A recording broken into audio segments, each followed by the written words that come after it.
ان فرشتوں کی قسم جو ڈوب کر کھینچ لیتے ہیں اور ان کی جو آسانی سے کھول دیتے ہیں اور ان کی جو تیرتے پھرتے ہیں پھر لپک کر آگے بڑھتے ہیں، پھر دنیا کے کاموں کا انتظام کرتے ہیں کہ وہ دن آ کر رہے گا جس دن زمین کو بھونچال آئے گا، پھر اس کے پیچھے اور بھونچال آئے گا۔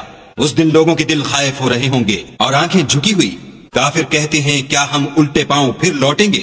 بھلا جب ہم کھوکھلی ہڈیاں ہو جائیں گے تو پھر زندہ کیے جائیں گے؟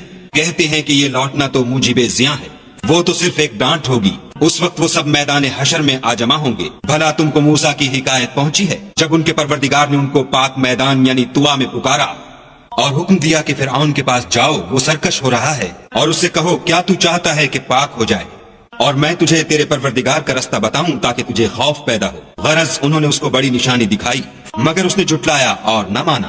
پھر لوٹ گیا اور تدبیریں کرنے لگا اور لوگوں کو اکٹھا کیا اور پکارا، کہنے لگا کہ تمہارا سب سے بڑا مالک میں ہوں۔ تو خدا نے اس کو دنیا اور آخرت دونوں کے عذاب میں پکڑ دیا۔ جو شخص خدا سے ڈر رکھتا ہے اس کے لیے اس قصے میں عبرت ہے۔ بھلا تمہارا بنانا مشکل ہے یا آسمان کا؟ اسی نے اس کو بنایا، اس کی چھت کو اونچا کیا، پھر اسے برابر کر دیا، اور اسی نے رات تاریک بنائی اور دن کو دھوپ نکالی، اور اس کے بعد زمین کو پھیلا دیا۔